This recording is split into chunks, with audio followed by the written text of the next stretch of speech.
The unexamined life is not worth living. We cannot change what we cannot see or are unwilling to see. Because it is our belief systems that have the greatest influence on our choices in life, if we don't examine our belief systems to determine if they are congruent with the needs of our changing environment, we remain unconscious. We can't determine the validity or functionality of our beliefs, and sadly, our personal and collective evolution comes to a halt while our environment demands conscious, intelligent adaptation. This is true today more than ever. Welcome to Living 4D with Paul Chek. Paul's solo cast today is about planning your new year.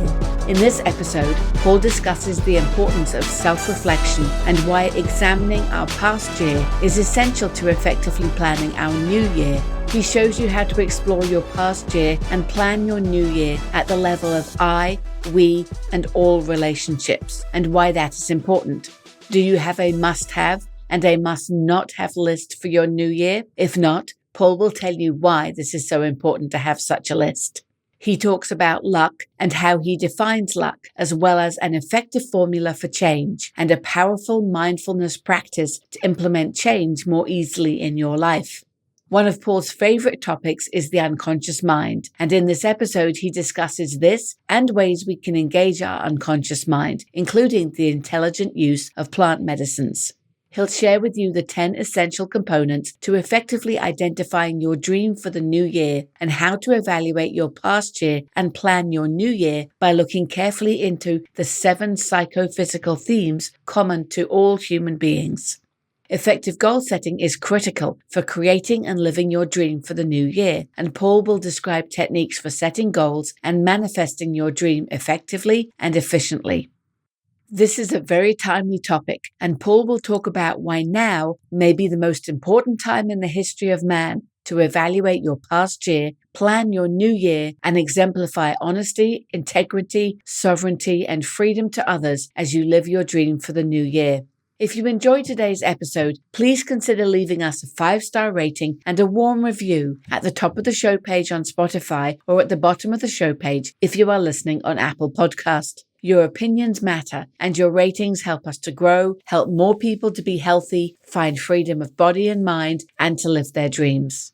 And now here is Paul with Planning Your New Year. Hello, everybody. I'm excited to share many different approaches to planning your new year.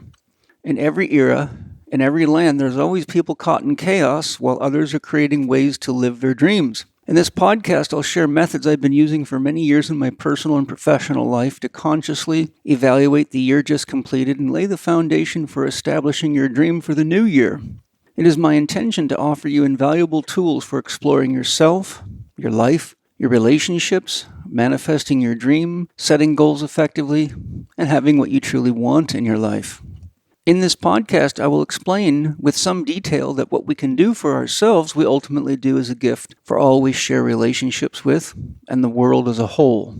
With that preface, let's get started with our exploration of how to evaluate the year we've just completed and use the knowledge and insights we gain to identify our dream, values, and goals for the new year and manifest what we desire effectively and efficiently. We all gauge our age, our procession in life through years. As we all know, a year is a unit of time through which we traverse the spring, summer, fall, and winter, and our planet makes one orbit around the sun. We all use terms like, next year I'm going to, or this year I will, or I can't wait for the year I have enough money to relax and enjoy my life. Some of us set goals to begin our year and orient our conscious mind toward achieving key markers or milestones as we progress toward our chief aims. Some of us do not set goals either because we haven't learned the importance or benefits of doing so, or because we've failed to achieve our goals enough times that we've come to believe that setting goals doesn't help. Those that set goals have a subjective or objective means of creating awareness as to what they are or are not creating relative to the specific dream or objective the goals they aim to fulfill represent. Regardless if your goal is to build a new house or maintain a specific grade point average in high school or college, having goals is a means of directing our conscious awareness to a given creative process or task. If we have no overarching dream for our life in general and no goals to support our stated dream for the year, we are much more likely to remain unconscious of what we are creating. The challenge of such an approach is that without focusing our conscious awareness on our creative process, we're like a taxi driver without a destination, or a hiker deep in the woods of life without a compass. We also run the risk of becoming something of an automaton, doing the same things over and over, often while complaining that we never seem to have what we want or have enough money or enough time, and that's never a fulfilling way to live. Personally, having been a therapist and life coach to thousands of people, I found that once we do have a clearly stated dream for the year and goals to support it, we are much more likely to be inspired and far less likely to be tired. When we are connected to our dream and our goals, we have a sense of meaning and direction in our lives, and the spirit that feeds our soul flows through us unimpeded. It moves us. From a financial perspective, if we don't have a specific dream to encapsulate the lifestyle we want to live and goals to focus our intentions and actions toward that chief aim, we're left with hope, the hope of being lucky. But as Tony Robbins once stated in a personal development seminar I attended with him, there is no such thing as luck. Luck is labor under correct knowledge. Luck has also been identified as perspiration meeting opportunity. Having a dream and working consistently on realistic goals to facilitate the fulfillment of our dream is exactly how perspiration meets opportunity when it arrives. For example, there's a reason females looking for a partner so often do the work to make themselves beautiful, and single men looking for a partner often do the work of getting themselves in shape to prepare for that special opportunity. Before we go on, I feel it's important to mention that if you're having a hard time determining what your dream for the year is or for your life is, one of the wisest things you can do is identify your nightmare. Your nightmare symbolizes the one challenge in your life that is costing you the most time, energy, and is your biggest stressor. Your nightmare may be financial limitations or debt, chronic pain, unresolved relationship challenges, and it may be that you're working at a job that you don't enjoy. Either way, our nightmare symbolizes the greatest impediment to our creativity, our freedom, and is usually where the majority of our energy is entangled. Once we resolve our nightmare, all the energy previously bound up in the stress of the experience is freed, and our life force energy expands, opening the flow of our creative juices once again. Anyone willing to address their nightmare through the honest inner work necessary to explore the 7 psychophysical themes I share as the basis of our yearly review below is likely to realize something quite profound. Our tendency to create nightmares is often the result of unconscious beliefs, behaviors, and choices. The most common source of our unconscious programming is our parents, family, religious beliefs, and socio-cultural programming. Our soul's built-in mechanism for assuring spiritual growth is that it allows us to experience what we create. When we are creating self-limiting and painful situations for ourselves, the pain teacher arrives to inspire conscious awareness of what we are creating. This is true of individuals, families, groups, religions, nations, cultures, and the collective of humanity, as we are experiencing at present in the world. To aid you in preventing unwanted visits from the pain teacher, we will explore what the unconscious is as we progress through the podcast and ways that we can engage the unconscious and edit the programming such that it ultimately supports our dream for the new year. And here is a powerful tip for you. Just taking the time to identify your nightmare, even if you don't have the energy to make a significant change in your situation, is a step in the right direction. Once you write your nightmare down, it is now in your awareness. We can begin the initial stages of resolving our nightmare by using a simple mindfulness practice that I learned from the mindfulness teacher, Russell Sturges, who is the author of the excellent book titled The Spiritual Roots of the Tarot. Simply begin each day by looking at the nightmare you've written down. Bring it into your awareness. This practice is as simple as reading your nightmare aloud and then giving yourself some empathy. For example, if your nightmare is chronic pain or a financial crisis, just state to yourself, I can see this challenge is really stressful for you, and I'm guessing you'd really love to have less pain in your body at this time. Or, I can see that you would really love more money to work with. Then respond to yourself, yes, that's right. I'd sure feel better with less pain and/or I'd have a lot more freedom if I had more money. Now to apply Russell's tip. Whenever you find yourself in pain, feeling the stress of not having more money or whatever your nightmare is, just acknowledge your situation. Then state to yourself, I have the power, creativity, and ability to resolve this nightmare, and I will do it as soon as I choose to. You don't have to do anything more. This is a behavioral technique called priming. Each time we direct our conscious awareness to our nightmare, we are adding conscious energy to it. Just as each time you add water to a cup, it changes because there's more water in it. Each time you add conscious awareness to your nightmare, it carries more consciousness in it. When you acknowledge your nightmare or any challenge you'd like to address and give yourself permission not to resolve it then and there, you are experiencing the power of your own choice, which is an expression of your free will. As we add consciousness to our challenge and exercise our free will, we begin to feel freer and acknowledge that we do have the freedom to choose when, where, and how we will resolve the issue at hand. Often, sooner than we expect, we feel inspired to make a step toward resolution. It may be that we feel inspired to read a book about it. We may notice an ad for a company that does debt counseling and decide to go get some help. We may even start talking to friends and be surprised that one of them makes a genius suggestion and brings some light into the darkness around the issue. When we realize that we are not doing what we have to, but what we choose to, we remind ourselves of our freedom, and that alone gives us more energy and helps us alleviate stress. It may be a week, it may be a month, maybe longer, but by giving ourselves empathy and practicing mindfulness while at the same time knowing we can choose to do something or not do something, we eventually find ourselves making positive changes. We have primed the pump of change, and now we begin to flow in the direction of greater freedom. The importance of self-reflection. To establish a realistic dream and realistic goals for any project or your new year requires reflection. To establish a dream and goals for our own physical, emotional, mental, and spiritual well-being requires self-reflection. In times like we are in, when ecological, social, political, energy, economic, cultural, medical, and education systems are in crisis, we must each take responsibility for our own self-reflection. This is because we are each individuals, and the collective of people engaging any of these systems is a collection of individuals. If we don't get clear on what our personal dream is and establish dream affirmative values to support our chosen dream and lifestyle, we have no means of identifying others that share our values and working together to inform and inspire change at the level of the collective. Without taking the initiative to consciously examine our personal life and evaluate how we have or haven't contributed in meaningful ways to the collective, we, as a collective, risk becoming spooked like cattle that stampede, following each other unconsciously off a cliff, only to cut our lives short due to lack of self and social awareness. If we are a parent, we can learn something about the importance of having a dream and therefore a sense of direction in our life by looking at what happens to children when their parents are lost. In my investigations into what drives children to develop eating disorders and become anorexic or bulimic, I found research stating that the number one common denominator amongst children with these sad challenges is having parents without a sense of direction in their lives.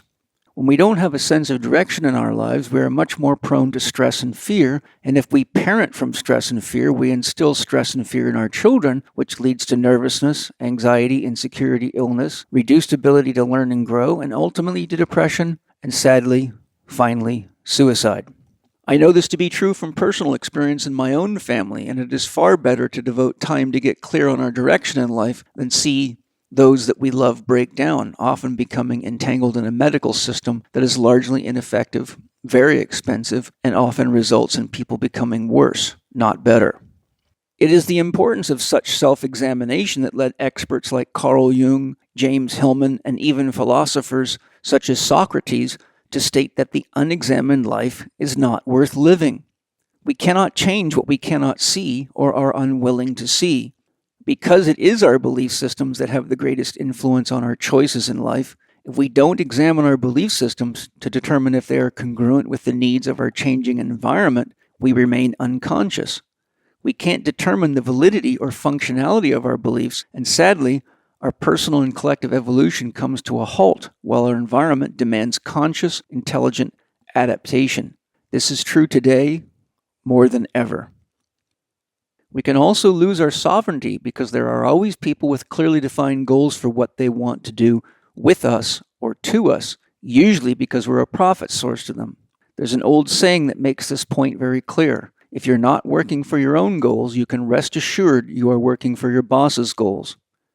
We make it much easier for such people to control our lives when we don't have clear dreams, goals, and values for what we choose to do for ourselves.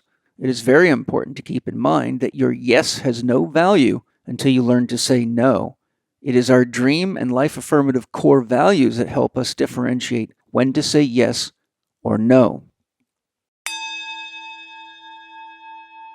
Hello, everybody. I'm super excited to announce our new live show called PT 3.0 that will be available to you at youtube.com/Chek Institute. That's CHEK Institute. Each PT 3.0 episode will be offered every first and third Wednesday of the month and is a 30-minute live show designed specifically to help exercise professionals and anyone who wants to use exercise scientifically in their practices. The host of the show will be a Chek faculty member, a high-level practitioner, or an industry expert that is aligned with Chek principles, and each show offers us the following free bonus materials: a Q&A segment at the end of the episode, a downloadable reference guide to help audience members apply what they've learned.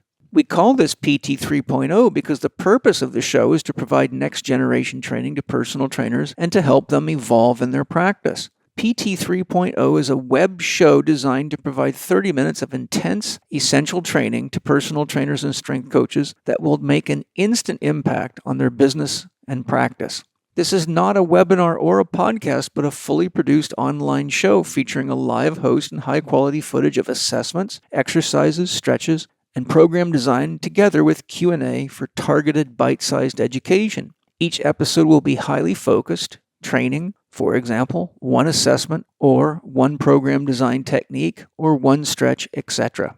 Each episode will be broadcast live on our YouTube channel, and the show is free. Hallelujah. Each episode will be recorded and available to you on our YouTube channel, youtube.com/Chek Institute. And again, it's completely free. Subscribe to our YouTube channel for notification when each episode begins by going to youtube.com/Chek Institute. To see our upcoming episode schedule and to receive advanced notifications of all episodes, go to pt3.chekinstitute.com. Once again, to see our upcoming episode schedule and receive advanced notification for all episodes, go to pt3.chekinstitute.com.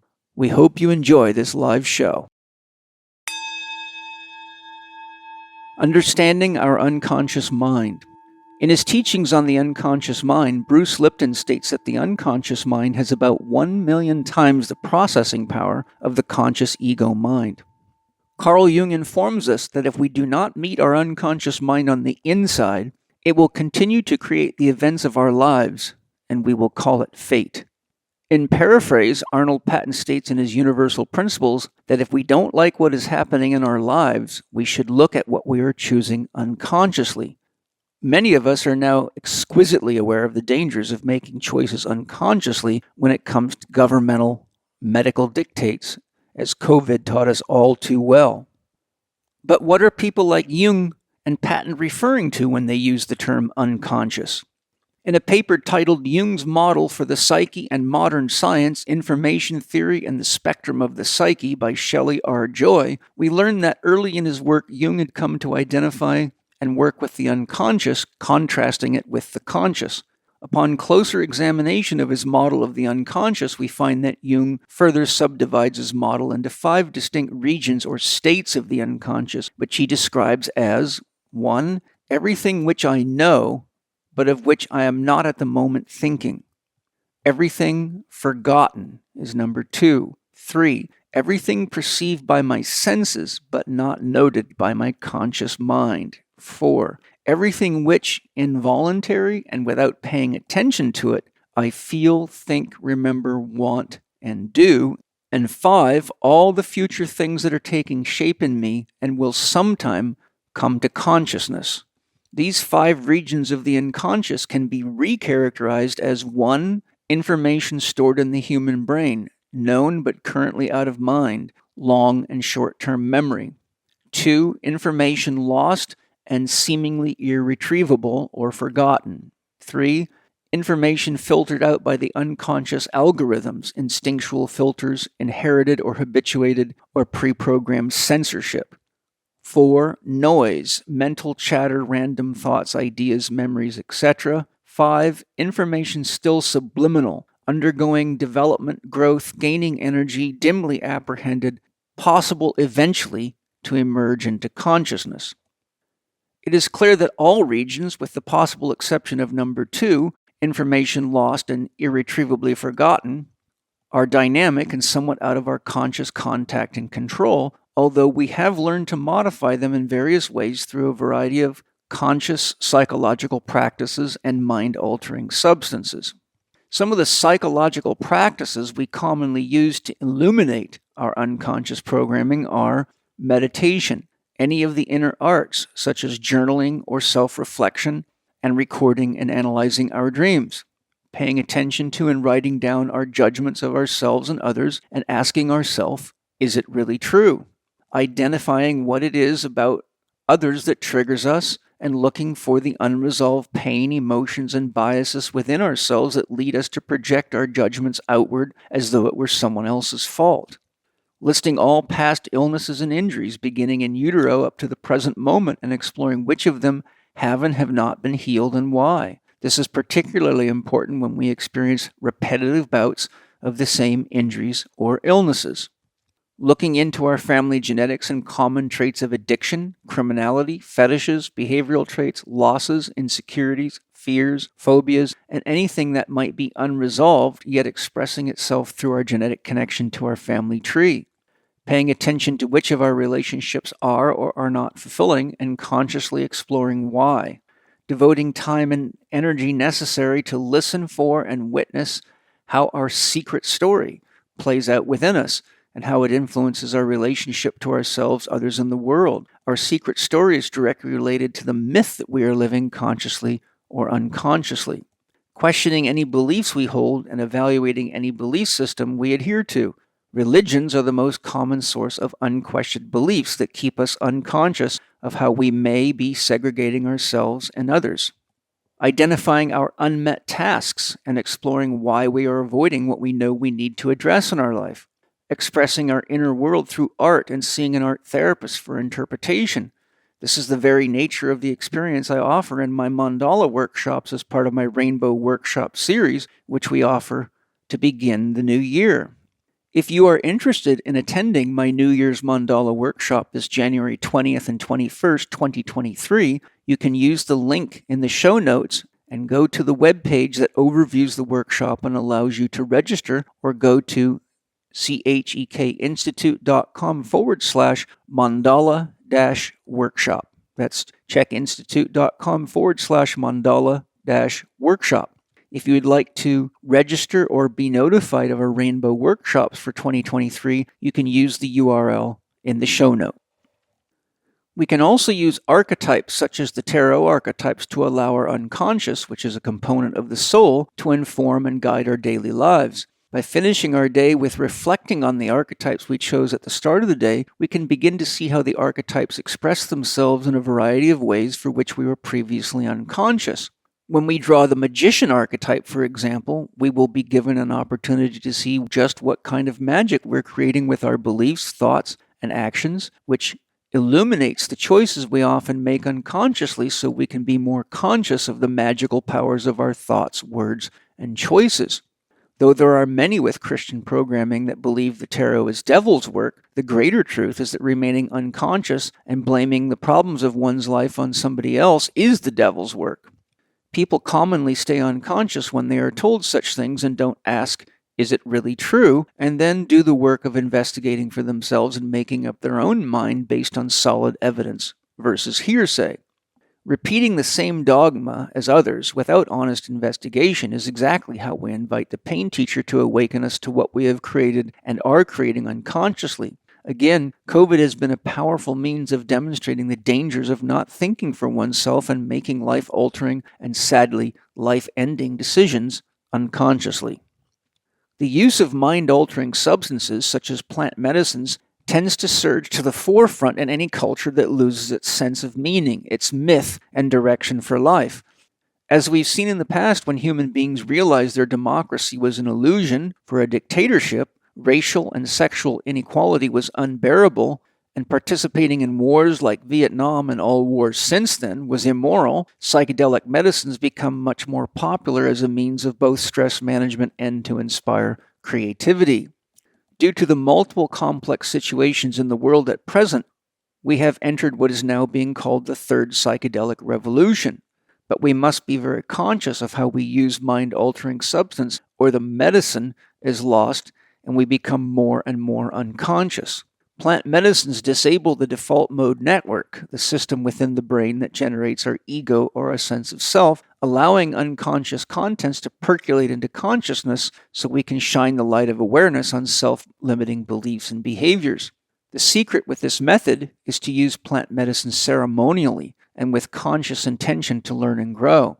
This approach requires doing some honest research on each of the plant medicines available to us, finding a skilled guide, and keeping doses low enough that you don't go from being a victim of your unconscious contents to drowning in and being disabled by the very plant medicines that have the power to enhance conscious awareness. Those with an interest in plant medicines would be very wise to watch Ben Stewart's excellent series on Gaia titled Psychedelica to learn the pros and cons of plant medicines.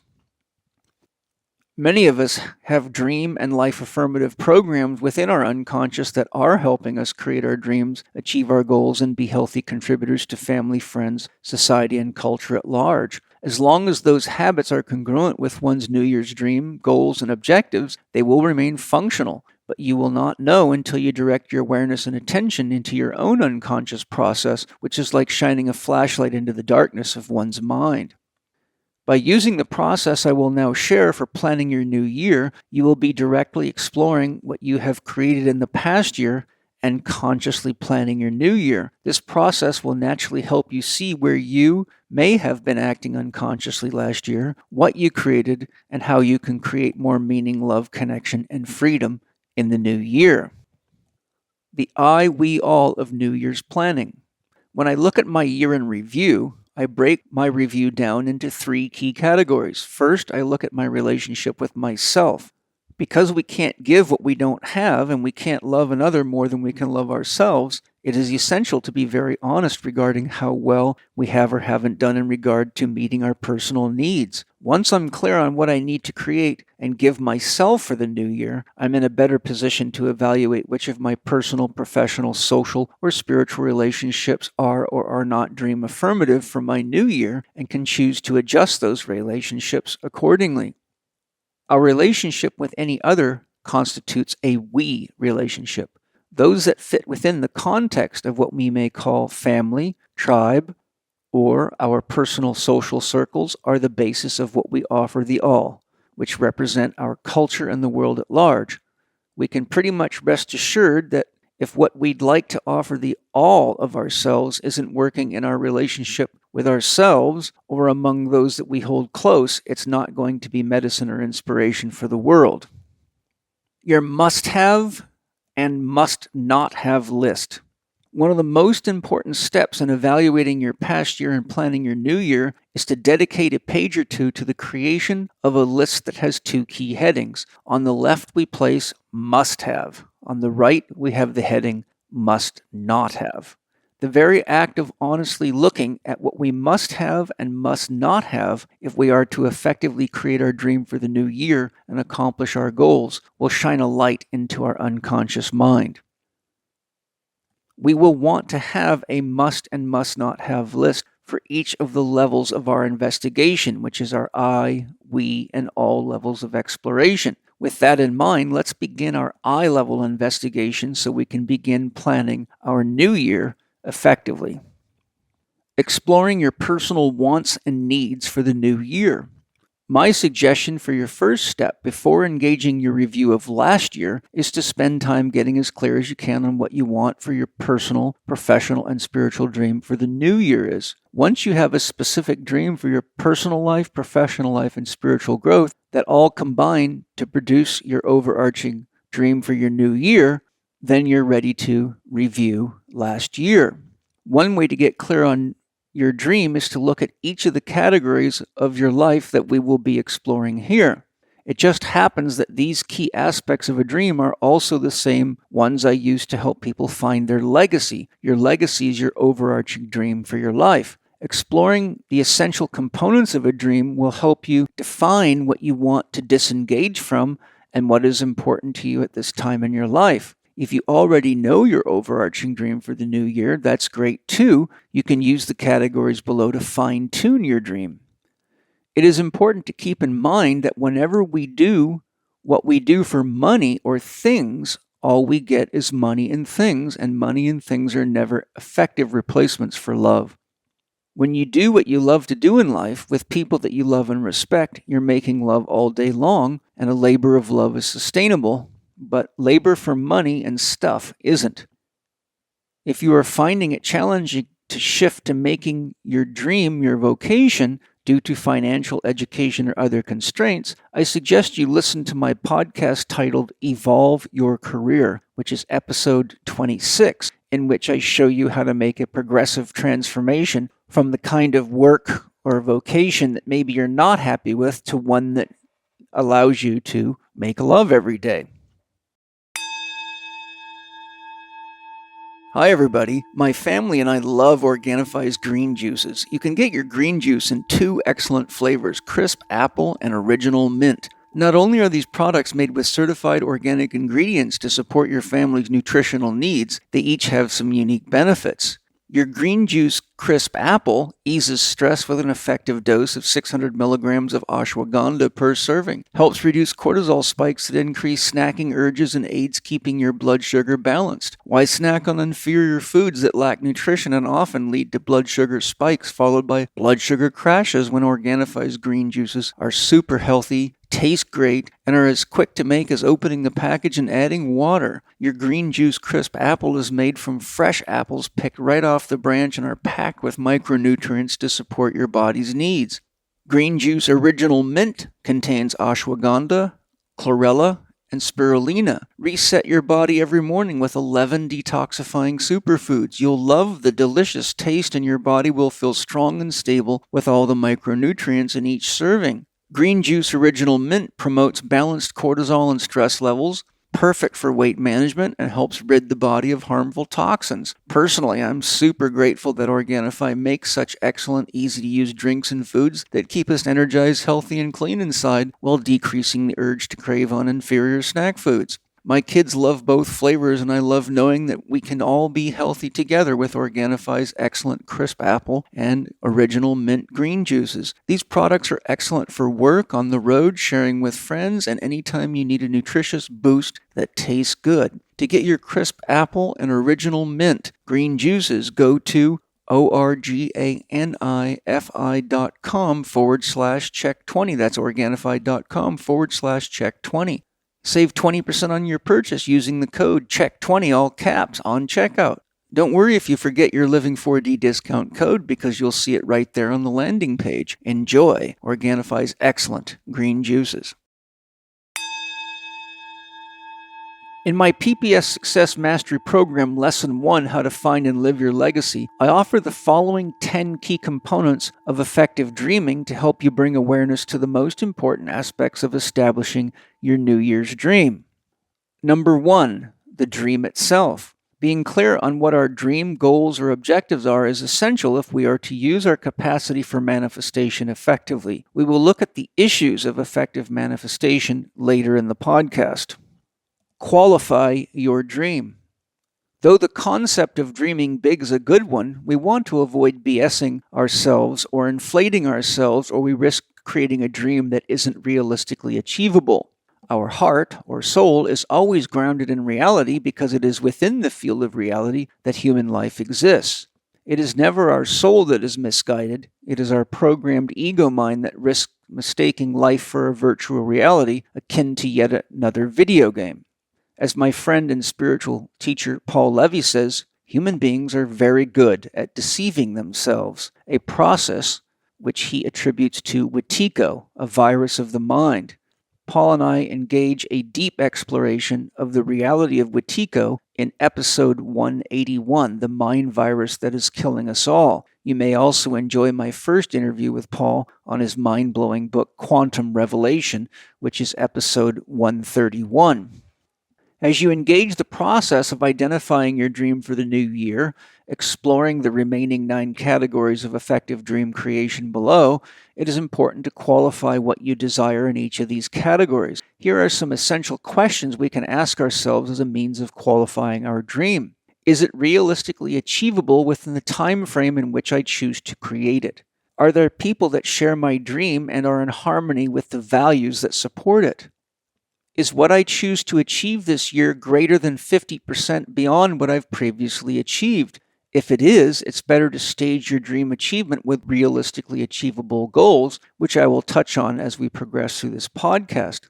Additionally, if your financial requirement is beyond your present means, always realistically investigate the probability of gaining investors or borrowing money on realistic terms that you can comfortably pay back. If you are not realistic, the stress of creating a poorly qualified dream is likely to lead to diminished self-esteem. How do I feel within my body and my heart when I am present with what I choose to create as my dream for the new year? If you feel anything other than centered and at peace with what you intend to create, it is wise to see what aspect of your dream requirements are generating insecurity within you. Is my stated time frame for creating my New Year's dream realistic? With these qualifying questions, we can proceed in our exploration of the remaining essential components of creating our New Year's dream. Dream creation category 2. What is it that you do or desire to do that makes you feel good? That's very important. It's your dream for the year, so if it doesn't make you feel good, then what is it doing? Number 3, what kind of people do you want to share your dream creation process with? 4, what 4 Dr. core values are essential to supporting the process of fulfilling your goals in the process of creating your dream? Simply stated, your 4 Dr. core values are your concise statement to yourself and your dream team regarding when you will say yes and when you will say no. Dr. Happiness is the chief physician who is responsible for establishing core values for what is happy making, how much movement you need, what is the optimal diet for you, and how much rest and introspection time you have. Dr. Happiness is also the chief of being clear on what is happy making for you and committing to do it regularly enough that you don't expect others to make you happy or end up using drugs or various pills or sideshows to try to get happy. So the key thing here is that Dr. Happiness is the overarching doctor that manages the values and is what creates clarity about what's happy making. So you need to have values around that. Dr. Movement means that you have to have values around how much movement and what type of movement you will use to keep your body at least at baseline level of health or higher depending on what your dream is. Dr. Diet is dealing with the quality of food and the proportions of foods that we eat for our unique individual needs with each meal. Dr. Quiet is about having values about how much rest we will get, what time we will go to bed, and how much introspection time we need to maintain contact with our unconscious. Remember, if you don't meet it on the inside, it will meet you on the outside, and you will call the events of your life fate. These are just the core essentials. You can create core values in any area you feel you need a means of better discernment based on prior experience. Maybe you've struggled with an addiction and know what you must not have in your life. Maybe you have anger management issues and need conscious core values to help you manage how you perceive things and how you respond to them. You may work in a technical field or have a hobby in which additional core values are an important means of guiding your decision-making process. Dream component 5, purpose. What purpose does your dream fulfill in your life and the lives of others? Without clear awareness of purpose, it's very hard to make meaning. Whenever we don't have a clear sense of meaning, our heart is unlikely to get involved and spirit or life force doesn't flow through us efficiently. At this time in the world, we would all be wise to evaluate how our purpose will impact no less than the next 7 generations of human beings. Using forethought to evaluate the impact of choices and their influence across 7 future generations was a very common practice amongst ancient cultures and native societies because they were very aware of the importance of sustainability. They knew that taking more from Mother Earth than she can regenerate is the equivalent to building a graveyard for future generations.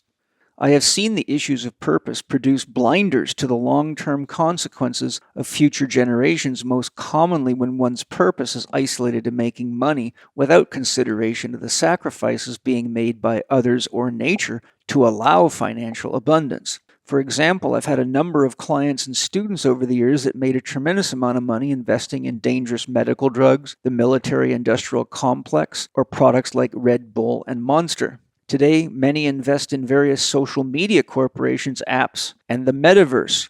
When we simply ask ourselves how such investments impact the children today and for the next 7 generations, we are likely to come face to face with the shadow of money. We are also likely to realize that there is a very real difference between reality and a virtual reality where no one has to care for children, be concerned about their future, nor the planet. Dream component 6. Passion. What are you passionate about? What gets your juices flowing? What makes you excited to practice enough to develop authentic mastery? What opens your heart? What inspires enough passion within you that challenges are seen as growth opportunities, not irremovable roadblocks? Dream component 7, working conditions. What working conditions are ideal for you? Do you want to work outside or inside? Do you prefer to work or create alone or with others that share similar values and aspirations? Do you like to get dirty or stay clean? Do you want to work for someone else or work for yourself? How much stress are you willing to engage to create and live your dream? Being a school teacher today can be very stressful if you don't genuinely love working with children. Being a mechanic today can be very challenging if you don't enjoy using computer systems and working with comprehensive electronic systems. Being a fireman or firewoman may get your juices flowing, but what if you suffer from environmental allergies? These are real issues we need to become clear on. Remember, if you don't know where you're going, any road will get you there.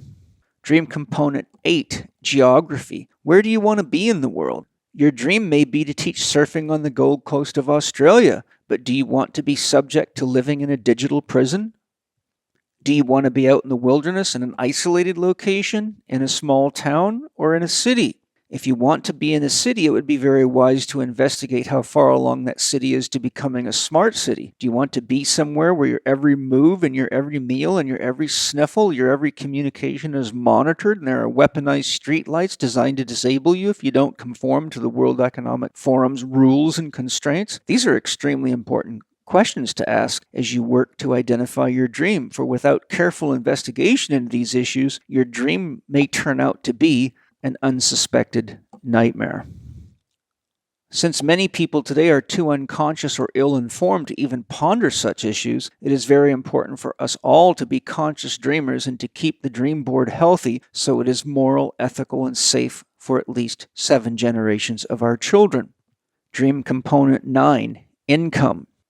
Once you've identified what your dream for the new year is, or even your long-term dream or legacy, you can begin to calculate how much money you'll need to generate and create and maintain your dream lifestyle. In my experience over the years of helping people find their legacy or their dream for any situation or period of time, I found that most people want to make a lot of money but are seldom realistic about what that entails. When we explore the basics of goal setting, we will look further into this issue. But it is important to realize that the amount of money one chooses to generate in support of their dream for the new year or any other period of time in their life is directly tied to the amount of responsibility they are willing to accept. Dream component 10, responsibility. How much responsibility are we willing to accept and manage is an essential factor to be conscious of when we're creating our dream for the new year or our life legacy. Some factors that increase responsibility that we should all be aware of include the number of people in your family or that you will support in general, the number of people in your company or that you will manage, the type of work you choose to do. If you work alone, there is generally less responsibility than when you work for someone else, particularly if you are in a managerial position or are a CEO. The impact your dream has on others and the environment. For example, if the nature of your work is such that dangerous technologies are being used or there are toxic byproducts being produced, the level of responsibility goes up.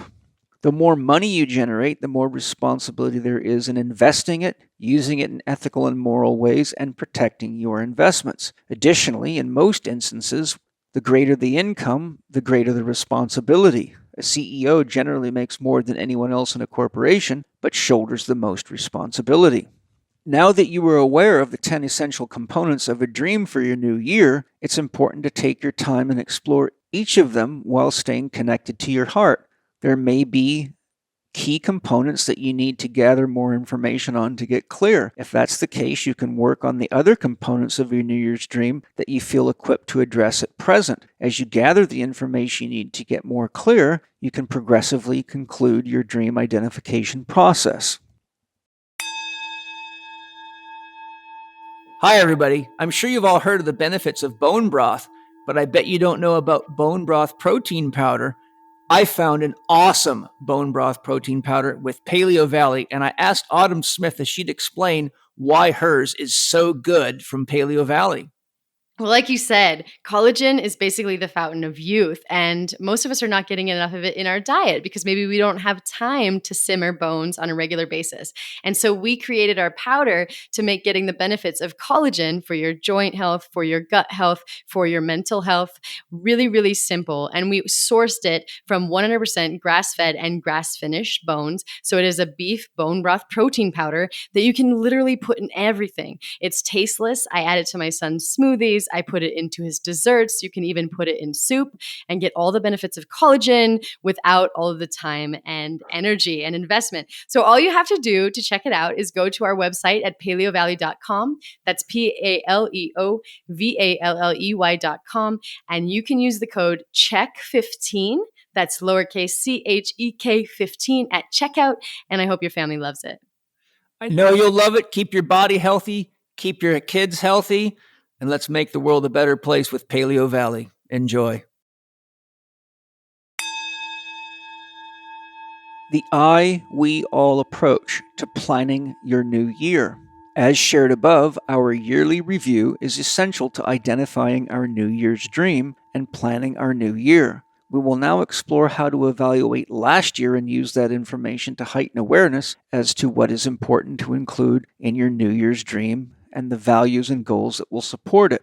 As we engage the 7 psychophysical themes that the soul uses to engage life on Earth, it is best to look at what rises within you regarding how each of these themes relates to the year you've just completed.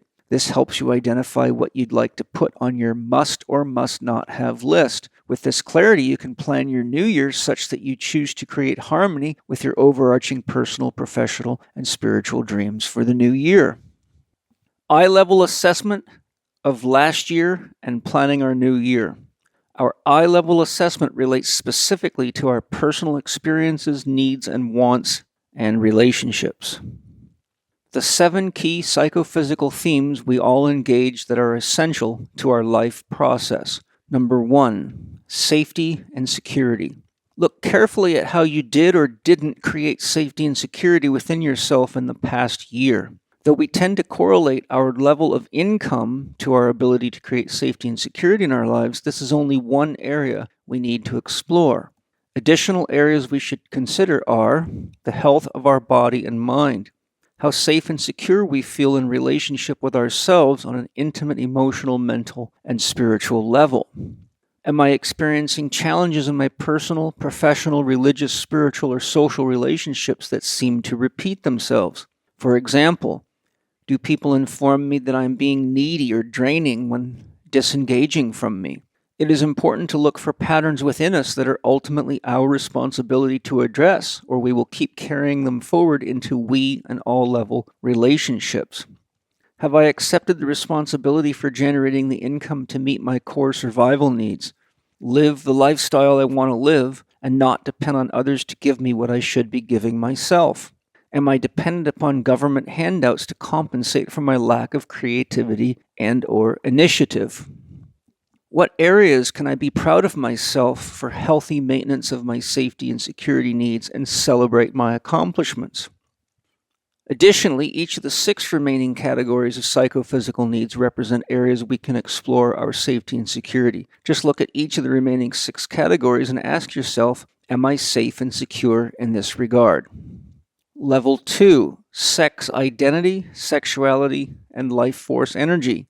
Questions to ask in this regard are, am I happy and fulfilling my role as an adult woman or man within the context of my own life and relationship with myself? Am I fulfilling my need for sexual gratification without expecting others to do so or being codependent or needy? Am I maintaining my diet and lifestyle such that I have core vitality to be healthy, create my dreams, and fulfill my goals? Do I cult enough libido, life force energy, to inspire creative self-expression in my personal life? Level 3, personal power and self-will. When exploring this theme, we're honestly evaluating our willingness to express our personal power as an individual. Am I using my willpower to create what I want in my life? Am I centered within myself as an individual? If I'm age 18 or older, am I fulfilling my role as an adult? Am I taking responsibility for my 50% of each of my relationships? Am I relinquishing my personal power to authority figures that encourage the unconscious participation in one or more belief systems? Am I succumbing to sheep-herd mentality, losing my individual choice, voice, and sovereignty? Do I need the validation and approval of others to feel safe or feel good about myself? Am I engaging my own hero's journey, or am I avoiding my own responsibility of becoming a unique, contributing adult in the world that is willing to stick to their dream and life-affirmative core values? Level 4, giving and receiving love. Am I giving myself the love I need to have deep connection to, love for, and trust of myself? Am I able to allow others to express their love to and for me? Am I able to identify what my own love language is so that I know when I am loving myself? Am I working so much for money that I don't have time to be with and love myself? Am I engaged in one or more addictions that represent safe love when loving myself more fully and honestly may be the only legitimate means of fulfillment without the entanglement of addiction? Level 5, creative expression and communication. Am I able to express my creativities in ways that are fulfilling to me? Am I able to communicate honestly and openly within myself and in my relationship to my own conscience? Am I able to maintain an honest, loving relationship with my soul, the consciousness within me, the ever-present witness that exists beyond my thoughts, judgments, and evaluations of myself and others? Am I caught in a challenging relationship with what Freud called the superego, the judgmental voice of a parent figure in my head? If yes, am I willing to heal my self-limiting parental programming so that I have more freedom within myself in the new year? Am I listening to my own inner dialogue with enough awareness to identify where my secret story is disempowering me?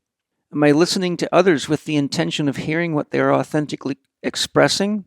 Or am I just hearing words? Am I paying attention to how my inner dialogue affects how I feel inside and ultimately my own health and well-being? Level 6, insight, self-reflection, and seeing through. Am I taking time to honestly look into the issues, events, and options in my life so that I can discern what is beyond the face value or appearances of things? Am I taking time each day or regularly for self-reflection so I can offer myself dream-affirmative course correction when and as needed? For example, am I simply believing the judgments and valuations my ego presents on the screen of my mind? Or am I taking time to reflect on what I am creating with the powers of my own mind?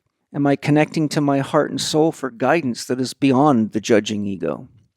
Am I regularly questioning my own beliefs so I don't fall into the trap of being unconscious and halting my evolution as a human being?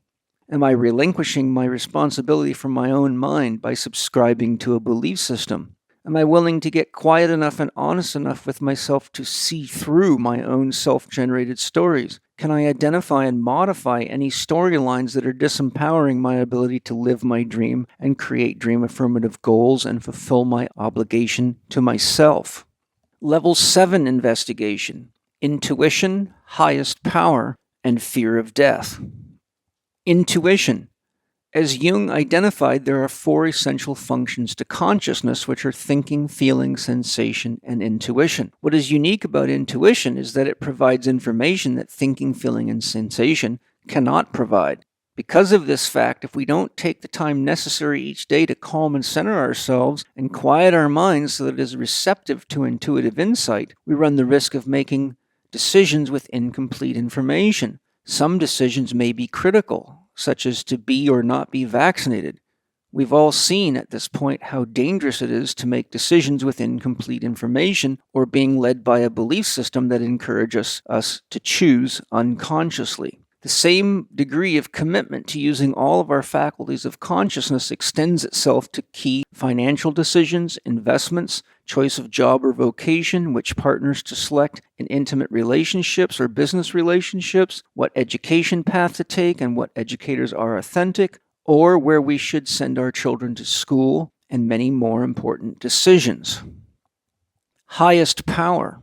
For as long as human beings have been self-conscious, they have always been faced with the paradox of identifying how they and everything around them was created. Human beings have always been faced with the stark realization of and reality of death, for they not only have to kill to feed themselves, but they have always known that they too could be hunted and eaten by animals and other human beings. The result has been the deification of powers or forces that we interpreted to be capable of bringing life. We can see the evolution of humanity's quest to understand and worship a higher power by studying the history of what human beings thought was God. As J.G.R. Forlong carefully chronicles in his excellent comprehensive 2-volume set titled Rivers of Life and Faiths of Man, human beings first thought that trees were God because they sheltered and fed man, animals, insects, and microlife, and they couldn't conceive of life without trees. Therefore, God must be the trees. Next, they worshipped the lingam and yoni, sex organs, as God because they recognized that whenever these 2 organ systems engaged each other, new life appeared. Then they worshipped snakes or serpents because they came to see that the serpentine pattern was ubiquitous in nature, from the serpent-like flows of riverways to the patterns left by the wind as it crossed sand dunes to the serpent-like movement of heat waves rising from the earth. They are likely to have experienced life force moving through their own bodies in the serpentine pattern, now recognized as Kundalini energy, which indeed does travel up our spine in a serpentine pattern. They concluded, as depicted in many ancient temple sites, that God was a serpent. The connection of God as serpentine gave way to the belief that God was fire. Ancient people saw that fire had the power to destroy and bring new life. Fire could keep you warm. Fire helped people see threats at night and fend off dangerous animals. Fire can be used to cook food. Fire to them was godlike because of how powerful it is. The worship of fire as God transformed into the worship of the sun as God, which we can see indicators of throughout ancient temple sites, sacred sites, and stone carvings to this day, many thousands of years later. The ancients came to realize that no life could exist on earth without the light, warmth, and power of the sun. The sun exhibited godlike powers to them. The Egyptians referred to their sun god as Ra, and there are still many sun worshippers in the world today. These beliefs in God progressively gave way to dualistic religions in which there were 2 gods, the god of good and the god of evil. This transition, which is still alive among many human beings practicing religion today, is likely to have emerged from the fact that human beings could not reconcile how God could allow so much injustice, death, and destruction. The Cathars, considered an ancient sect of early Christianity, believed that Satan created the world and that the only way home to God was to love all in nature and human beings unconditionally, even those that harm you. Hi everybody, I'm super excited to share Bioptimizer's new excellent sleep support product called Sleep Breakthrough. I've used it and my kids use it and it's really good. It helps me sleep, it tastes great, and since it's a new product, I've got Matt here from Bioptimizers, who's one of the co-creators of the product, to give us some more information on how and why it works so well. So Matt, how does it work so well? Yeah, first of all, Sleep Breakthrough is a drink. You mix it about an hour before your target bedtime. You're going to feel your nervous system and your brain calm down. Your sleep latency will drop. Your desire to fall asleep will improve, your REM's going to improve, your heart rate will slow down, and you're going to wake up feeling awesome. The way it works is we're targeting 5 different pathways. The first one is we want to optimize your natural melatonin production. We do that by giving your body the building blocks that it needs. The first one is magnesium bisglycinate. It's been shown to naturally increase melatonin levels. Then we add cofactors like P5P, which is a bioactive form of vitamin B6. Second, we have 4 different sleep minerals that will all improve the quality of your night's sleep. First is potassium, helps quiet down neurons. Second, calcium, which improves REM and also helps transform tryptophan into serotonin, which is a building block for melatonin. Third is zinc, which is really important for the metabolism of melatonin, again, it's a cofactor, and it also calms down the nervous system. And then last, again, is the magnesium bisglycinate. The third pathway is GABA, which is the molecule of chill. When they looked at insomniacs, they found that insomniacs were about 30% lower in GABA than people without sleep disorders. We tested pretty much every GABA on the market. We found that pharma GABA was the most powerful. The fourth pathway is we're targeting the brain. We're targeting brain waves. There's 2 molecules we can use to increase alpha brain waves and decrease beta brain waves, which is when people are struggling to fall asleep, the monkey brain's active, the hamster wheel's going, is because they have too many beta brain waves going.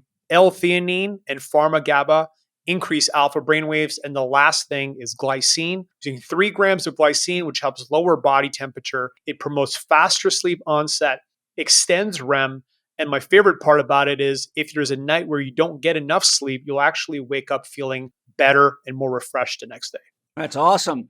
Sounds like you did a lot of research to put a real beautiful combination of synergistic supplements and ingredients together to really help people sleep. I know it works very well. And I know one of the things that's lovely is my kids love it because it tastes great. Mm-hmm. And we all need more sleep, especially in the buzz of the world today. So if you want to get your sleep breakthrough, go to sleepbreakthrough.com/CHEK in lowercase. And to get your 10% discount on your sleep breakthrough, use the code capital P, capital A, capital U, capital L 10. That's Paul 10 on checkout. Enjoy sleeping much better with Sleep Breakthrough.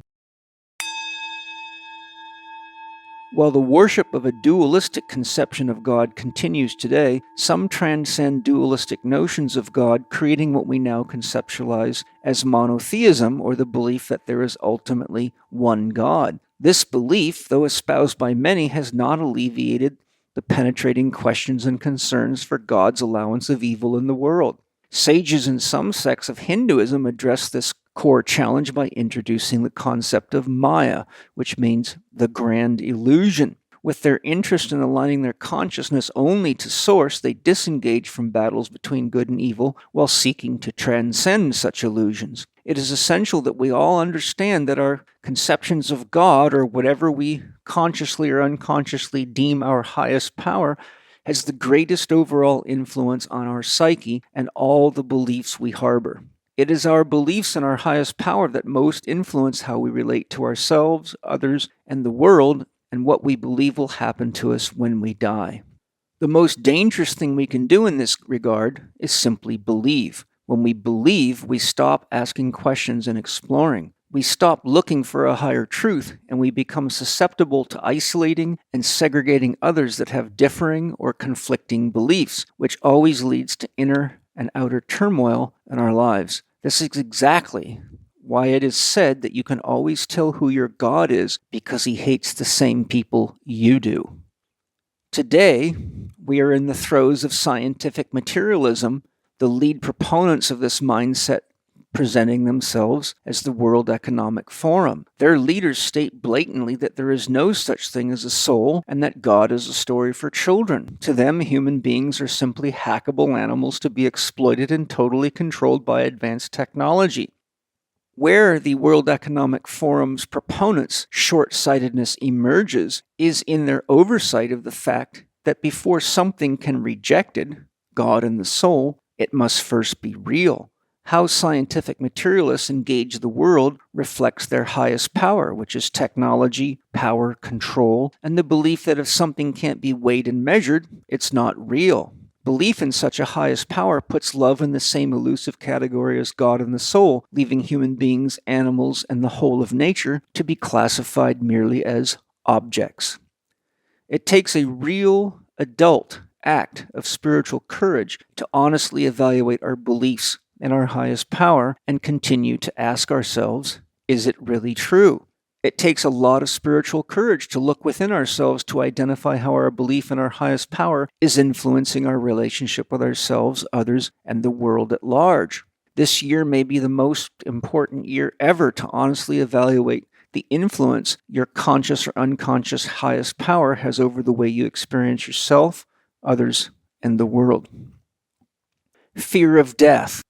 Whenever our relationship with our highest power doesn't give us an authentic sense of connection to the whole or orient ourselves towards love, we naturally fear death. There is no better way to evaluate the truth of your highest power than to examine your beliefs about and fears of death. One of the challenges we face if we live in fear of our highest power and therefore fear of death is that we are unlikely to fully live. We are unlikely to extend ourselves such that we engage significant growth challenges and can become like a turtle that is afraid to come out of its shell, only to starve in death and die of boredom and self-isolation.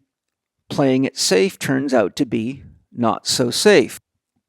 Whenever we have an opportunity to engage such activities as river rafting, parachuting, rock climbing, motorcycle and car racing, triathlon, and other challenging races in nature, backpacking in nature, hunting, or when a woman gives birth, we must come face to face with the reality of death. If our relationship with our highest power is healthy, we are more likely to gain support from our relationship with our highest power and facilitate our personal, professional, and spiritual growth. If our relationship with our highest power is fear-based, we are likely to believe that the universe is unfriendly, fear ourselves, others, and not trust that we gain support when needed during growth opportunities. When facing serious illness, injury, or any form of personal, family, or social crisis without the support of a benevolent higher power, we are likely to rely only on human authority figures who are often themselves believers in so-called science. This can and often does stunt our growth because the child of authority doesn't think for itself but waits to be told what to think and what to do.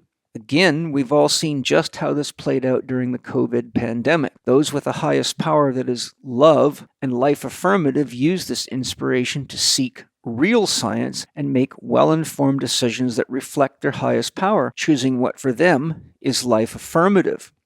As you engage your review of your past year in relationship to these 7 psychophysical themes that are embedded within the psyche of all human beings, look for areas and situations in your life where you feel gratified about how you've managed yourself. Using hindsight as 20/20 vision, also look for areas you can orient yourself toward positive dream affirmative growth in the new year so you don't unconsciously recreate the same challenges within yourself again. As Einstein said, you cannot solve a problem with the same thinking that created it. We and all level yearly planning. As we progress from our eye-level assessment of the year we've just completed and create our must not have list, it is important to continue this list as we engage we and all categories of how both love and social contracts evolve. When we are clear on what we must not have and are making such statements, first and foremost from a moral basis, what is life affirmative, we become conscious of what we choose to support, fund, energize, and manifest in our we and all relationships. We also become conscious of what we will choose to stop funding, energizing, and manifesting in our we and all relationships. Today, such clarity has never been more essential. For those of you that want to optimize your personal, professional, and spiritual growth, extending the above eye-level review to we relationships will naturally bring more clarity when planning your new year. This simply requires looking at the same 7 psychophysical themes from a we perspective. For example, am I safe in my relationship with my spouse? Am I safe or creating safety in my relationship with each of my children? And onward. In my system of how love evolves, we look first at ourselves, then we look to our relationship with any other. It is always best to start with those closest to you and those that you interact with the most, such as parents, family members, partners, spouses, friends, and those that we share key business relationships with. We relationships comprise you and any other person in this model of assessment. For example, is my relationship with my spouse enhancing or detracting from feeling safe and secure in our relationship together? Are we engaging in healthy sexual intimacy and supporting each other and cultivating greater life force energy together than we could alone? Are we codependent, or are we honoring and supporting each other's individuality as a couple? Are we creating and communicating in ways that nourish us? These are examples of how to use the same structure for we-level analysis to get clarity on how you will choose to manage yourself, your we relationships, and your co-creative abilities in relationship in the new year. Additionally, it can be very helpful if you and any other person you share key we relationships with complete the same assessment together and share notes, which should include our must and must not have lists. Where there is a conflict in wants and needs for the new year, it is important to seek a healthy compromise that both feel good with. The all level of love and relationship is active whenever there are 3 or more people involved. For example, once a couple has a child, they're automatically tasked with the all level of responsibility. When we are a teacher, coach, leader, doctor, scientist, therapist, politician, business owner, etc., we are engaging in an all level of responsibility. This level of assessment is very important because if we unconsciously pass our biases on to others or our belief systems without conscious evaluation and asking ourselves, is it really true, we risk misleading others. The magnitude of positive or negative influence we have on the all correlates to how many people we influence. If we are not honest in our explorations of ourselves and our we relationships, we can generate a lot of karma we will have to work through, which can be very painful. A simple example that is relevant today can be seen in patients facing the decision to allow their child to change their gender through surgery or allow the use of puberty blockers for which there are irreversible consequences. We now have many whistleblowers coming out of the drug and vaccine corporations informing the public of truths that have been concealed from them because they realize what they have contributed to in the world. Some are coming forward to save themselves before their karma captures them in hopes of negotiating their way out of it. We are each co-creators of and contributors to the world at large, whether we realize it or not. As we evolve spiritually and mature into adulthood and beyond, we come to realize that no single person can do anything meaningful in the world alone. All projects or changes of significance require the participation of many others. Gandhi could not have regained India's freedom from the British alone. Martin Luther King did not improve equality for people of color alone. Women's liberation leaders did not create equality for women alone, and we cannot protect our personal, family, social, or cultural sovereignty from dangerous corporations and shadow governments alone. As you surely know, if you are listening to my podcast, we are at a time in the evolution of human beings where we must get clear on what we desire to co-create together to ensure the safety and security of the planet and for our children. When we take the time to evaluate our year from an I perspective and a we perspective, we can more easily see the roots that hold the ground in which the tree of the all of us and life grows upon. If the leaves are dying, you can either paint them green and ignore the soil while the tree progressively dies, or you can address the imbalances in the soil. Whatever we do honestly for ourselves, we do for our relationships and the collective. When we are living from our heart, we can look at our dream and supportive goals and ask ourselves, if everyone did what I choose to do this year, would the world be a better place for all living beings or not? That way, we can begin to determine if what we desire is potentially a selfish, childish distraction, or if we are indeed inspiring others in ways that support we in all relationships, therefore supporting the world as a whole. Hi everybody, one of my favorite Symbiotica products, which I love to use when you got 2 kids in the house that bring home all sorts of stuff from school, and have runny noses and coughs like kids often do, so if I need a little backup, I get out my Symbiotica liposomal vitamin C. Tastes great, feels great, I use it regularly, And it's just a good backup plan to support your immune system. But better yet, I've got Shervine, the creator of the product, right here to tell us more about it. So Shervine, what's unique about your liposomal vitamin C? Well, this has evolved over the years. This is our 9th iteration, and this is coming from fermented cassava, not coming from corn. And it's in liposomal form, and we also have added compounds in there, including biotin and potassium bicarbonate, which is a very highly absorbing form of potassium. This right here is delicious. It is Okay. delicious. We're using organic vanilla and organic extracts and citrus bioflavonoids, and you're getting 1,000 milligrams of fermented vitamin C in liposomal form. So we're talking about pure absorption. So if you're, you got the everyday cold, or you're feeling the chills, or you just need a boost in your immune system, boom, you can hit that right there. It's good for children. It's good for, elderly. Anyone can have it. And it is one of my favorite products. Or if you're going to go on an airplane or being around a lot of people that aren't healthy and you just want a little immune backup or immune boost. Absolutely. That's delicious, high absorbing, and gets to the subcellular level almost immediately. And kids love it. Kids love it. I haven't met anyone that doesn't like the flavor. It's beautiful. Yep. So to get your Living 4D discount, go to Symbiotica.com. That's Symbiotika.com. To get your 15% discount on checkout, use the code capital L, number 4, capital D, 15. Enjoy your Symbiotica liposomal vitamin C. Dream creation and goal setting essentials. Once you have engaged each of the 10 components of creating an effective dream for your new year, it's a very good idea to set realistically achievable goals as a means of creating it.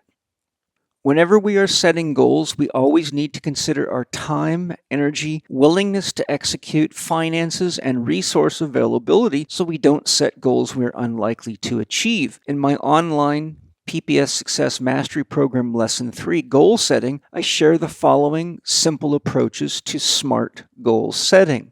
S equals specific. Be specific. The more specific you are, the more focus you will have in your manifestation process. M equals measurable. Your goal achievement process should be measurable. For example, a goal that states I make more than enough money to pay my bills, go on vacation, and save some money is not measurable. Without knowing exactly how much money this requires, you can't possibly direct your intention objectively. Without objectivity, we risk entering the realm of fantasy with our goal-setting process, and fantasy is seldom an effective means of engaging reality, unless, of course, you happen to be one of Mark Zuckerberg's children. A and R equals attainable and realistic. An objective gain of up to but not exceeding 50% beyond your previous achievement is considered realistic by goal experts. For example, if last year you made $100,000 and your goal is to make $1 million this year based on the science of goal setting, this is a poorly qualified goal. It is better to start with realistically achievable steps or goals. Once you achieve $150,000, you can evaluate what your next logical goal should be. If your goal was to achieve an additional $50,000 in the new year and you met that goal within the first quarter of the year, celebrate, set a new goal, and keep going. A realistically attainable goal should stretch your abilities, but should not put so much stress on you that it becomes a source of resistance in your life or a threat to your self-esteem. Finally, T equals timeliness. It is wise to set a time frame for the achievement of any goal so that you can focus and direct your energy specifically toward that goal. Time is very slippery and has a nasty tendency to disappear on us if we don't keep our stated time schedule for goal achievement within our conscious mind. When setting goals for your new year, I recommend a 3-level approach. This approach can be used for setting goals not only for your year, but for any period, including your daily goals. The first level is must do. That would be your most important goal to complete for any given period.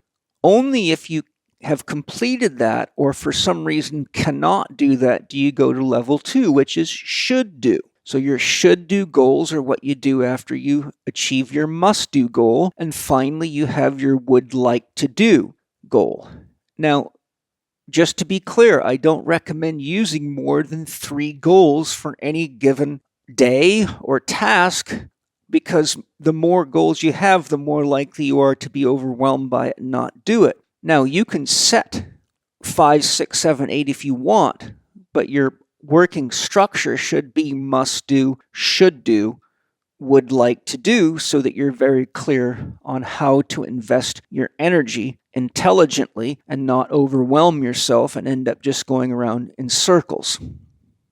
The formula for change. When it comes to creating our dream and meeting our goals, there is often some degree of inertia we must overcome, be that bad habits from the past, self-defeating programming, being too distracted, etc.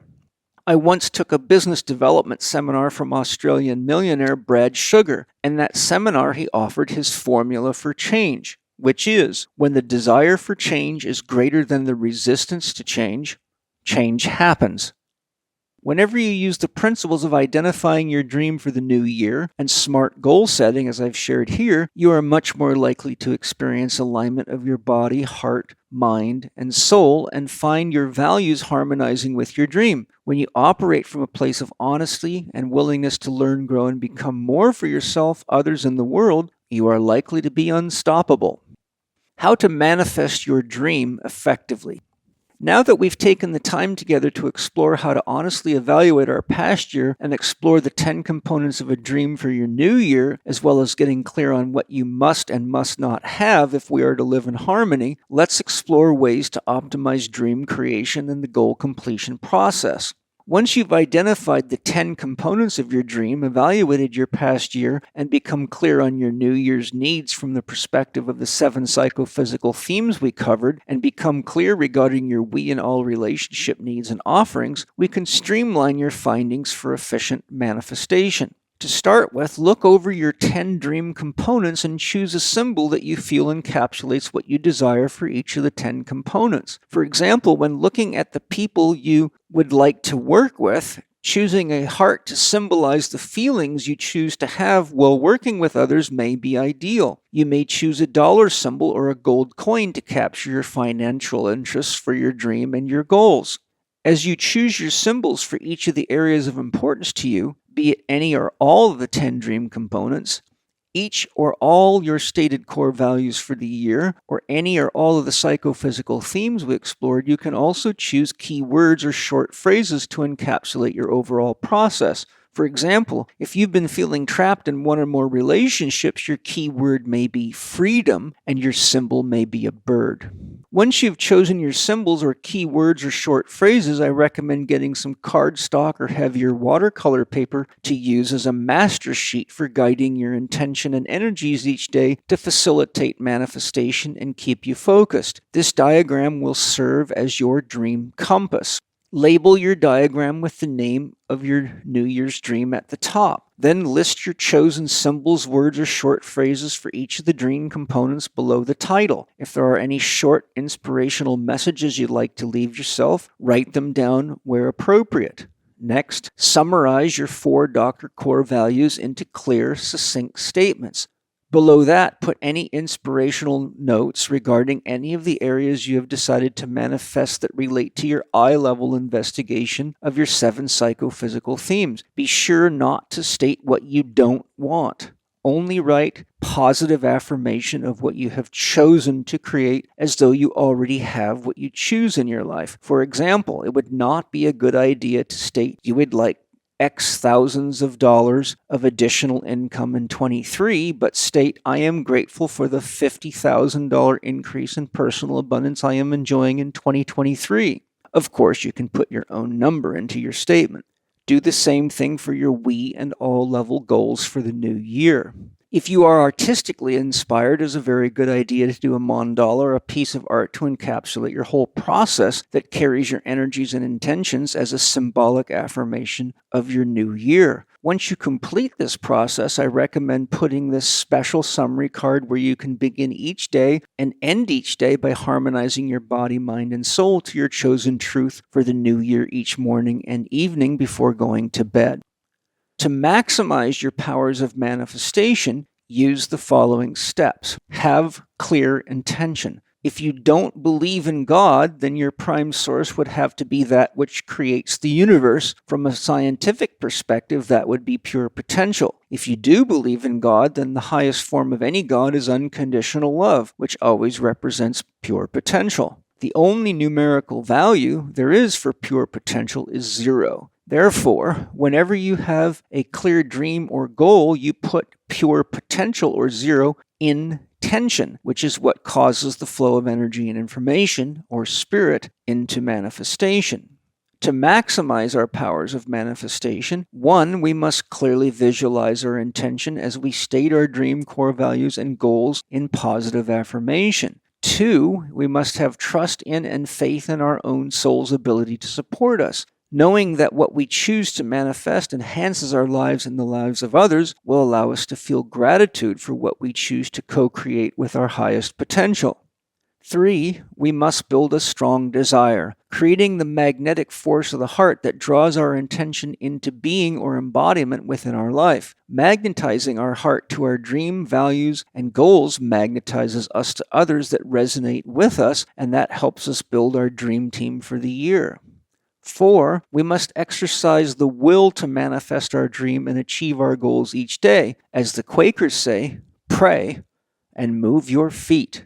5, having qualified our dream, established 4 Dr. core values, and set realistically achievable goals, we must accept challenges not as limitations, but as opportunities for growth and to gain more knowledge and experience. If we are empowered by our authentic love of creating what we truly want and need in our life, we will always have love within us that carries us through the growth challenges that often occur in our manifestation process.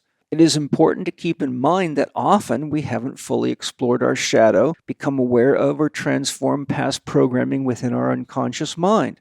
Sometimes our soul gives us the challenges it does specifically so we know where to look within ourselves to gain more clarity, heal, and do the necessary dream affirmative reprogramming work. Simply blaming your challenge on others only keeps you in the victim archetype, and that makes you very attractive to other victims. Conclusion. I hope you've enjoyed my suggestions for reviewing your past year and planning your new year. There has never been a more important time in history than now to become clear about what you want for yourself, your we relationships, and the all of the world. Each step we take toward being self-sufficient, contributing adults in our life and the lives of others, we are inspiring others to do the same and adding more love and wisdom to the world. We are never just working or creating for ourselves, for the self is a necessary illusion that often clouds one's awareness that we are each other, and the world. I hope you enjoy your process, and if you would like to join me here at our Rainbow House for our 2023 New Year's Mandala Workshop, you are welcome to visit the workshop website where you can see what is being offered and register here. chekinstitute.com/mandala-workshop. That's chekinstitute.com/mandala-workshop. Many blessings for your new year. I hope you guys enjoyed the podcast today. Hope you enjoy your process. Personally, I found this process extremely clarifying, gives you honest self-reflection, helps you look at all the key things that are important, the key aspects of our life, the key levels of our life. And in my life, I've found having this kind of clarity and structure makes it much easier for me to manifest, and that is ultimately how I built the entire Chek Institute, is using this form of process, and it's also how I have navigated year to year and used the challenges of my life as growth opportunities. So I share this with you as a process for which I have not only a lot of experience with myself, but helping too many patients and clients resolve issues in their life to count. So I know the process works. I encourage all of you to give it a try. And I think it's time for us all to create more love, freedom, and beauty in the world now. Lots of love. Thank you to all my sponsors for all your love and support, your amazing products, and your sustainable practices. Thank you to each of you for anything you buy from the sponsors, because it supports the podcast and it allows me to take the time necessary to find great guests, do the research, and put solo podcasts like this together for you. Happy New Year. Lots of love. Many blessings. Aho, Great Spirit. It is done. It is done. It is done. Thank you for listening to Living 4D with Paul Chek. If you enjoyed this episode, we recommend episodes 18, 20, 22, 24, and 26, featuring Paul's Evolve series, where he talks about how to evolve yourself physically, mentally, emotionally, spiritually, and how to evolve your career. Or check out episode 59 with Paul on ancient wisdom and reimagining your health and performance. In episode 151, Paul talks about the people who changed his life. And in episode 164, Paul discusses how to create real health. You can find Paul on Instagram and TikTok at paul.chek, on Twitter at paulchek, or on his YouTube podcast channel, youtube.com/living4D with Paul Chek. You can also watch more on Paul's blog at paulcheksblog.com or visit the Chek Institute site at chekinstitute.com to find Paul's e-learning courses, advanced training programs, and learn more about the Chek Academy. You can read the show notes and find links to the resources mentioned in this episode at chekinstitute.com/podcast. And if you enjoyed today's episode, please consider leaving us a 5-star rating and a warm review at the top of the show page on Spotify or at the bottom of the show page if you are listening on Apple Podcasts.